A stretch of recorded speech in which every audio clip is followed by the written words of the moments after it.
We're still here discussing Clemson spring game, a lot to go through. Now, the subject of debate is whether or not Trent Pearman is Clemson's version of Stetson Bennett and how he will perform in 2024 if he gets the opportunity. We'll talk about that question and some players that I think shined as well as we continue our spring game reaction right here on the Morgan Thomas Show. Looks like it's morphin' time. This is my house. I built this. This is my house, and this will always be my house. Now let's continue. Cause I love me some me. I love me some me. To be the man, you gotta beat the man. We're gonna win so much, you may even get tired of winning. And now, the Morgan Thomas Show. Welcome back into the Morgan Thomas Show. I appreciate everyone tuning in as I'm trying to get more videos out. Thank you so much for the love and support over on YouTube or wherever you get this, especially on the podcast as well. You know, I love to do videos. I love to do podcasts, and I also do the radio on 105.5 The Roar. So thank you so much for supporting me wherever you find me, and also over on Twitter at the Morgan T Show. Again, there's a lot of discussion. I know really it's still fresh in everyone's mind, which is the Clemson spring game and just the biggest topic of debate, which is great, but also kind of frustrating at the same time. But it is, how good is Trent Pierman really? And is he someone who can fight for that QB1 position? Now, if you go look on X right now, there's plenty of fans out there saying, go ahead, give him QB1. I've seen all I need to see. One guy even said, Morgan, I've already seen 5 minutes of him, and that's more than I ever needed to see. He is a gamer. Now, I believe you. I agree in that he is definitely, Trent Pierman is definitely a gamer. On the other side, there's some discussion out there of whether or not he is Clemson's Stetson Bennett. You know, that guy that was kind of thrown away and said he couldn't compete with the big dogs, the big recruits. I didn't mean to say big dogs, even though it was for Georgia. But yeah, you could say the big dogs of Georgia. No pun intended there. But, you know, it was kind of like, hey, you can't compete here. And then he continued to push and fight for his opportunity and became really a Cinderella story that ultimately ended in 2 national championships for the Georgia Bulldogs. Could that be what happens for Clemson? I think that's, maybe, just maybe a once in a lifetime story or maybe a once in a generation story, but could lightning strike twice? A lot of Clemson fans out there wondering if that could be the case. And I think there's definitely some reason to discuss it. Before we get into the depth of the discussion, I wanted to also remind you that if you like this video, like the video and subscribe to the YouTube channel so you can stay up to date on all of my exclusive Clemson content I put out every single week. So thank you so much again for the support. But going back into the discussion about the quarterback competition, is there a quarterback competition now or not? And I would say, honestly, there is a quarterback competition now. You cannot tell me that there is not one. I mean, you came out, we witnessed it. We saw Cade Klubnik and Christopher Vizzina basically do what we thought they would do. I mean, Christopher Vizzina still doesn't seem to have the timing down at this level of college football. Cade Klubnik, he's still also kind of behind in the timing, but he's one of those guys that's going to put the ball at risk.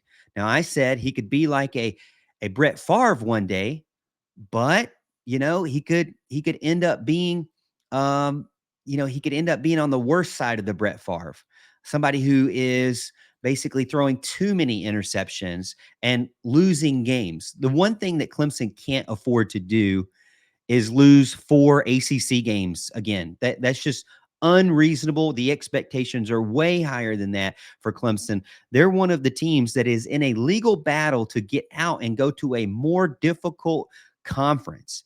They want to leave the ACC along with Florida State.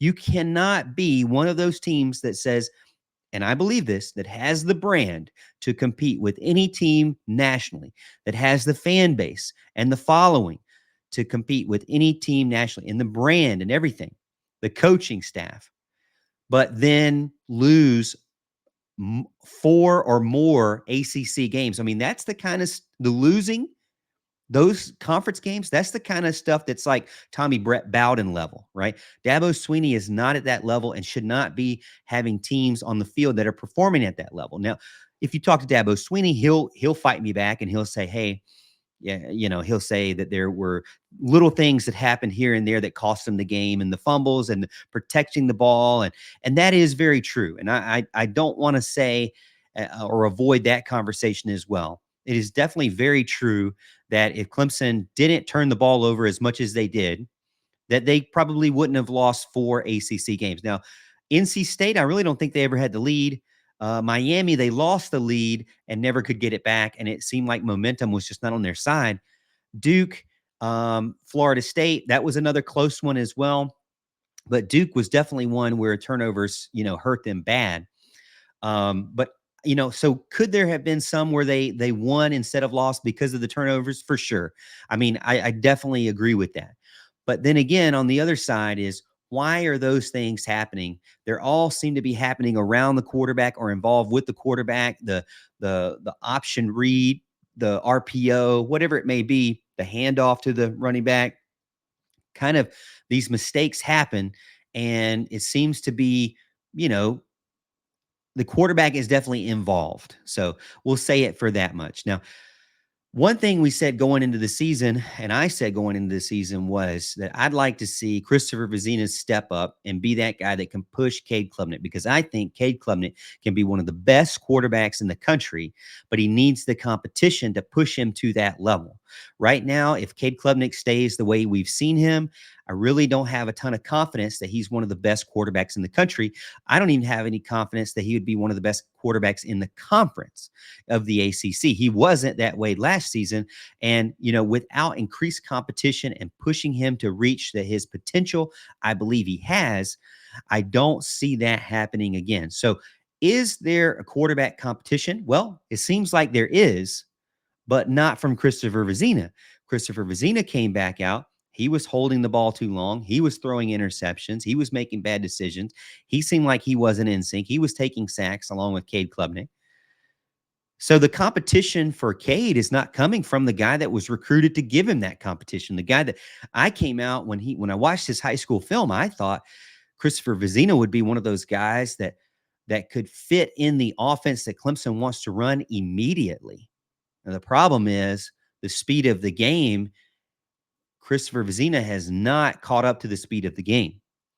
Now, on the flip side, Trent Pearman has emerged as that guy, that surprise guy, that Stetson Bennett, if you will, as somebody who is getting the ball out on time.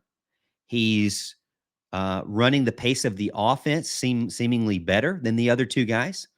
He's making fewer mistakes than quarterback 1 and quarterback 2. When the stadium was there, when everybody was there to watch him, and when you get to a spring game where it's really, to me, less about the team and more about the individual, who shined? Who are we walking away saying, this person showed out? This was a gamer. I'm writing down beside Trent Pierman's name, gamer. Yeah, is he not as big? No, he's not as big as Christopher Vizzina and Cade Klubnik. Did he play in primetime matchups in high school? Did he have like the best of the best high school team like Cade did? No, he didn't have that opportunity. Although, Cade, I say that, I know Daniel High School alumni are going to kill me on this. Daniel High School is a great team and definitely a team that went to state titles and won state titles, 3A state titles. And it's not compared to one of the best teams in the country in Westlake. So I say that, but Texas state title at the highest level versus South Carolina at 3A is different. Now, don't beat me up over that, but let's go back and say Trent Pierman played on great teams at the level that he played at. Cade Klubnik played on a great team at the level he played at. Those levels are different. But when you look at it, Trent Pierman at the college level now, because none of that other stuff really matters. What you did in the past doesn't really matter. What are you doing right now? How are you fitting with the roster that is developed right now to win games in the ACC, to win games in the SEC, and ultimately in the college football playoffs. How are you fitting in that team? And to me, we've already seen Cade Klubnik. We know what he can do. The guy can probably win 10 games for you. The question is, after one game, after one spring game, is Trent Pierman that guy that can win 12, 14, 15? That's the difference that you're trying to make up. Yes, he performed very well in the spring game, but is he performing at the level? Can he take you to the next level? Because it's really not about like playing the same as Cade or winning the same amount of games, but in a different fashion. You know, as a Clemson fan, you want to win more games than Cade did last season. So is Cade the best guy to win more games than he did last season? Or is Trent Pierman the best guy? Or is Christopher Vizzina? It's easy to say after one game that Trent Pearman is the guy because, again, pace is better. He can run the ball really well. He seems to pick and choose. But then again, there is also the other side of it. I'm playing devil advocate in my head, as you can tell right now. There's the other side of it of, well, Morgan, you know, it was two-hand touch. He got a 41-yard run, but it was two-hand touch. I mean, it's still a great decision for him to make that run. Could he have gotten hit at the second level? Maybe, but he didn't get hit the first level. If you look back at Trent Pierman as a whole, I was looking back at his bio, right? And I wanted to see, okay, who is this guy, Trent Pierman? Because I didn't go to any Daniel games, but he's a two-time Gatorade Player of the Year in the state of South Carolina. He finished his career in high school as a starting quarterback, 24 wins and 0 losses, undefeated. Okay. He completed 455 passes out of 599 career passes. Why couldn't he get 600? Coach, come on, coach. You didn't give him the 600? 6,555 yards passing, 80 total touchdowns. On top of that, he had 467 yards with 9 touchdowns running the ball. And he took Daniel High School to back-to-back state titles in 2020, his first state title in 22 years, excuse me. First state title in 22 years. And then in 2021, another state title.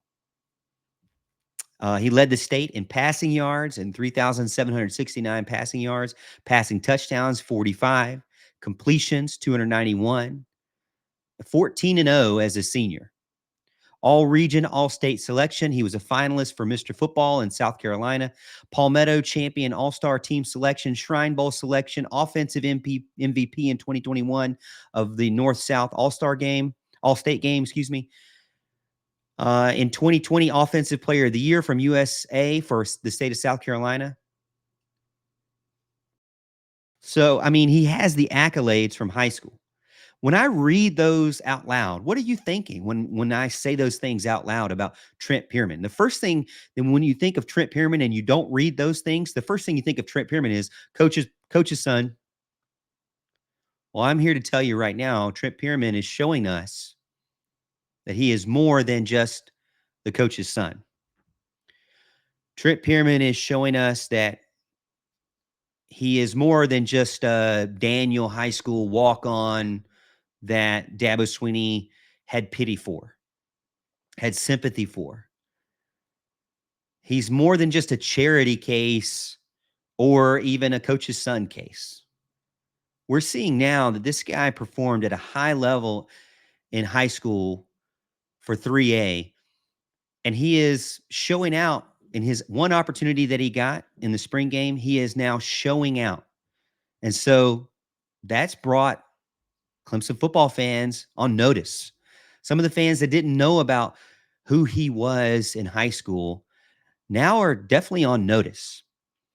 And the thing about the spring game, again, it's not so much about the team, because you know how Dabo's going to do. He's going to make an A team and a B team, and even that A team is going to be kind of mixed up and have one or two guys that really aren't your true ones, first string guys. And then he's going to have a situation where you're going to, in the spring, you're going to have guys that are injured, that are just returning from surgeries and recovering from things, like Tyler Brown, that are not going to be playing. Phil Maffa, for example. So Cade Klubnik, it wasn't a true ones versus ones on the offense or the defense.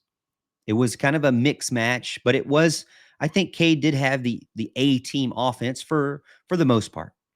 I think the white team had the A team offense for the most part, or A team defense, excuse me, for the most part. And that's one thing that I will say, is that when Cade had the A team offense, he continued to look like Cade's always looked. He continued to be a little bit behind. He got sacked on the very first play of the game by a 5-star true freshman. Could have been a sack fumble if you really would have played that play live. And that was kind of scary to look at. Fun if you're a Sammy Brown fan, which I know we are, but scary if you're a Clemson offense fan. But Cade continued to make some of the same mistakes that he did today. He did the same mistakes he did yesterday. And that is a problem that we're experiencing here that I think Dabo Swinney and the staff and Cade Klubnik are going to have to figure out. Does Cade give Clemson the best opportunity to win? I think so. I know a lot of people are going to say, Morgan, how can you say that? But I still think that Cade gives you the best opportunity to win, at least right now. I don't think that you can hand over QB1 to Trent Pearman, game one or spring game one. I think that's an overreaction. I think versus the Georgia Bulldogs in week one, I think you want your guy that's had a much more experience. I think Trent Pierman has had 2 total snaps at quarterback. You don't want that going into Mercedes-Benz Stadium. So let's take a step back here and say, yes, Cade Klubnik did make mistakes. Trent Pierman did show out. He did shine when everybody was watching. He is a guy that we shouldn't have been surprised by because of his history as a quarterback. But Cade Klubnik is that guy because of experience. Now, the other question out there is, well, Morgan, is this more experience helping Cade? Because it seems like more experience is not helping Cade. It seems like they've hit a plateau here. It seems like the ceiling has hit and is bumping up against that ceiling. And the more games are played, there might be an outlier, but maybe there's a bad outlier too. And then it kind of goes back to what you see, which is, someone who is making mistakes that really you would hope not to, winning games, but not looking like a top quarterback in the country like you recruited him to be. Winning games, but still making mistakes, losing games and making mistakes. Is Cade Klubnik the guy that fits into the offense the best, regardless of experience? It's hard to say. I think that I'm still not ready to give up on Cade Klubnik as the starting quarterback for Clemson. He has a lot of the intangibles that you want as a elite quarterback. He's got to stop making dumb mistakes. We don't need to see him spinning around, running 15 yards backwards and throwing the ball up in the air to be picked off for a pick six. We don't need to see them come out of the gate struggling against Charleston Southern, right? We don't need to see him, having situations where, he wins a game, but he could have had 5 interceptions, So we want to see a more refined Cade Klubnik, somebody that can take Clemson back to where they were, which is the playoff, the national championship contending team. Can Trent Pierman be that? Maybe. I mean, I think gamers find ways to win games. Now, is Trent Pierman kind of, I don't want to say Tim Tebow, but Tim Tebow, if you look back, he wasn't the best quarterback in the country by any means. I mean, we saw that. It was evident. He wasn't the best, most accurate quarterback. He didn't have the strongest arm. And that's the knock against Trent Pierman. Doesn't have the strongest arm. Not the biggest, tallest guy out there. But if he can win games, with this offense the way it is, maybe it is something worth noting. One thing I mentioned too is that we wanted these big plays, and Cade got a big play. We can't knock that for sure. He got a 55-yard. He had a lot of time. He got a 55-yard pass to Adam Randall. Are you going to get a 55-yard pass with Trent Pearman out there? No. But if you go back and look at the average, on average, Cade Klubnik was throwing 6-7 yards. If this is the kind of offense, the throw it to the first guy open, get the easy wins and march down the field and let your running game kind of break off the bigger plays, wait and wear them down until you can get one or two big plays here and there. Maybe Trent Pierman is a guy that could fit in that type of offense. I mean, the biggest knock is that there hasn't been guys out there that can break it open deep. Well, maybe Clemson has that in the wide receiver group now. But then the other knock was that the offensive line couldn't block long enough to give them that opportunity. Well, if those are still the case in 2024, then maybe a guy who just is on time and has a rhythm and doesn't make mistakes. And yeah, he can't throw super far, but you're not throwing it super far anyways. I see the argument there. Listening to some of the morning discussion on the radio, some of the fans that were talking about it, I wrote down some notes or at least some thoughts, right? One fan says, no chance Dabo makes any move. No way Cade doesn't play versus Georgia. Everyone already expects Clemson to lose to Georgia. If you put Trent Pierman in, it's just going to make it worse. Does everyone expect Clemson to lose to Georgia? Is that a given? I think that's a terrible way of going into the start of the season. If you're a fan, that's kind of like, woe is me, doom and gloom, victim mentality, right? Clemson pushed Florida State to the limit, had the lead the entire during the entire game, except for the overtime. So during regular time, I mean, they had the lead or tied. So Clemson was able to hang with Florida State at their healthiest last year, who many thought was a team that could really push if Jordan Travis could have kept it, could have stayed healthy. Clemson was one of those teams that could have beat them. It was a home game for sure, but does Clemson have no chance to beat Georgia? I think that obviously it's hard to say when you've got a team that is really the dynasty team right now. And playing in Atlanta, Mercedes-Benz Stadium, that's going to be not a neutral site game. Even though SEC fans are going to say, hey, that's a neutral site game. That's a neutral site win. It's not really. It's going to be a heavily favored Georgia crowd for sure. Is there no chance that Dabo Swinney makes the move and Cade plays? I do feel like Cade's going to be the starter into the Georgia game. I think that the worst thing that could happen from a spring game is that you continue to have more doubts about your quarterback, your starting quarterback. And that's why I said yesterday that I think that Dabo should have stacked the deck a little bit for Cade. He should have made sure that the offense walked away with Cade Klubnik as the story. The worst thing to happen is exactly what happened, which is now the third string quarterback is the story, not your starting quarterback. In my opinion, I would have made it like an all-star game. I would have made it a high-scoring affair, and I would have made sure that Cade Klubnik had opportunities where the defense wasn't aligned correctly, where he was put in opportunities to where the defense allowed him to make a bigger play. Pandering to the crowd, if you will.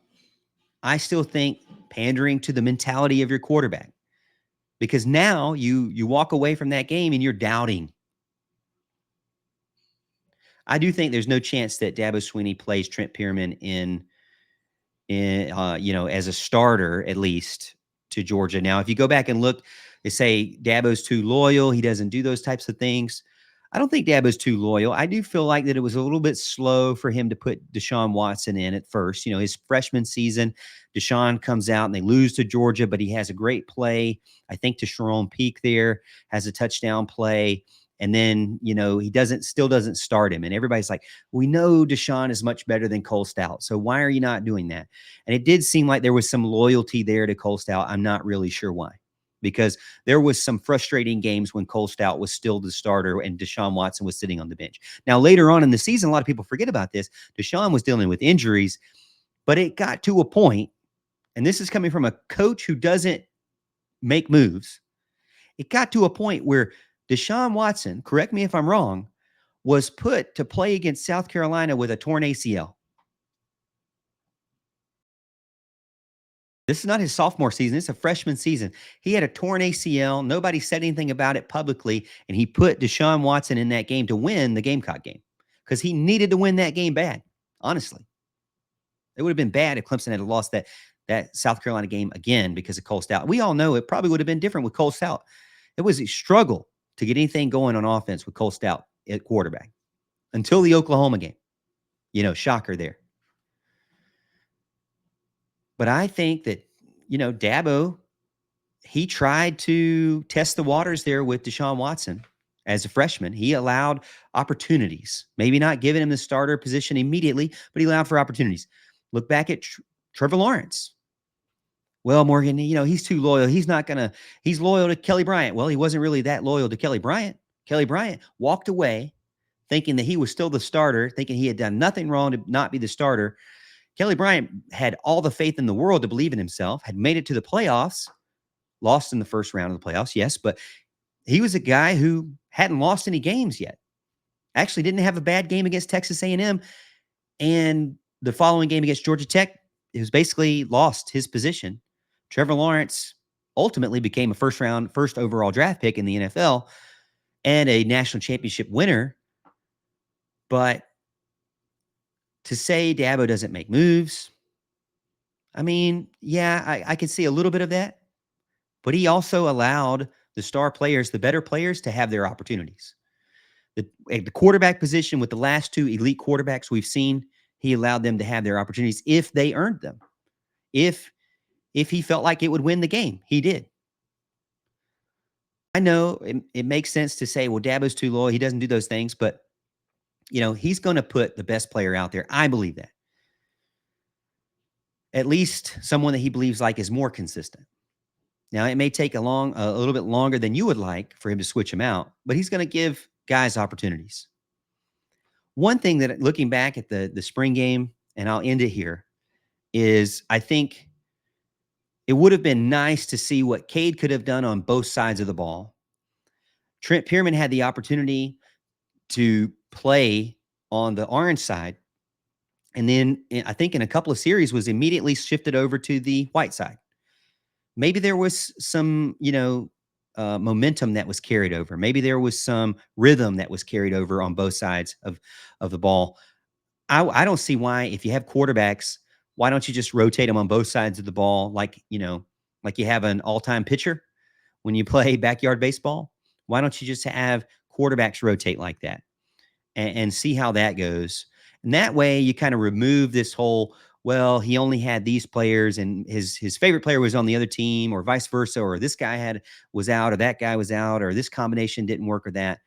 I would have liked to see what Cade could have done with both sides of the ball. I'd like to see what Christopher Vizzina could have done with both sides of the ball. But overall, there was one guy that got that opportunity, and he did shine, and that's what we're walking away with.